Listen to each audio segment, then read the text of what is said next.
Hi, ഇത് മൊറോക്കോയിലെ മനോഹരമായ chef ഷോണിൽ നിന്നുള്ള കാഴ്ചകളാണ് കേട്ടോ. ചെറിയ ഇടവഴികൾ, വീടുകളുടെ മുൻവശങ്ങൾ, ചെറിയ കടകൾ, അങ്ങനെ എല്ലാം നീലയിൽ പൊതിഞ്ഞു നിൽക്കുന്ന പോലെയാണ്. ഈ കാഴ്ചകൾ കണ്ടപ്പോൾ എനിക്ക് എൻ്റെ കണ്ടൻ്റാണ് ഓർമ്മ വന്നത്. ഞാൻ ഇൻസ്റ്റഗ്രാമിലും യൂട്യൂബിലും കൂടുതലായി ക്ലീനിങ് ഓർഗനൈസിങ് വീഡിയോസാണ് പങ്കുവയ്ക്കാറ്. ഇതൊരു പഴയ മാർക്കറ്റാണ്.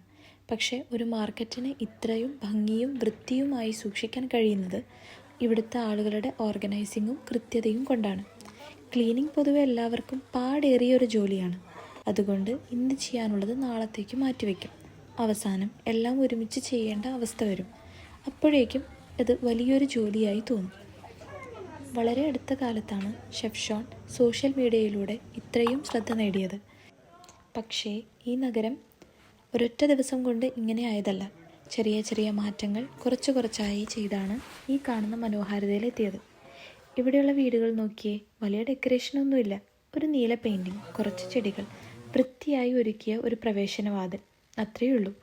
പക്ഷെ ആ ഭംഗി കണ്ടിട്ട് നമ്മൾ അറിയാതെ അവിടെ നിന്ന് ഫോട്ടോ എടുക്കും. അവരാരെയും നിർബന്ധിക്കുന്നില്ല. നല്ല രീതിയിൽ ഒരുക്കി വെച്ച ഈ ഇടം തന്നെയാണ് ആളുകളെ ആകർഷിക്കുന്നത്. അങ്ങനെ അവരുടെ ഓർഗനൈസിങ് തന്നെ അവർക്കൊരു ചെറിയ വരുമാന മാർഗമായി മാറുന്നു. എനിക്ക് തോന്നുന്നത് ക്ലീനിങ്ങും ഇതുപോലെ തന്നെയാണ്. എല്ലാം ഒരുമിച്ച് ചെയ്യാൻ നോക്കുന്നതിന് പകരം one step at A time. ഇന്നൊരു ഡ്രോയർ, നാളെ ഒരു ഷെൽഫ്, മറ്റന്നാൾ ഒരു കോർണർ. പതിയെ ചെയ്താൽ ക്ലീനിങ് ഒരു ഭാരമല്ല, നല്ലൊരു ശീലമായി മാറും. ഷെഫ് ഷോൺ എനിക്ക് പഠിപ്പിച്ച ഏറ്റവും വലിയ പാഠം ഇതാണ്. വലിയ മാറ്റങ്ങൾ ഒരു ദിവസം കൊണ്ടുണ്ടാകില്ല. ചെറിയ ചെറിയ നല്ല ശീലങ്ങൾ തുടർച്ചയായി ചെയ്താൽ അതാണ് അവസാനം ഏറ്റവും മനോഹരമായ മാറ്റമായി മാറുന്നത്.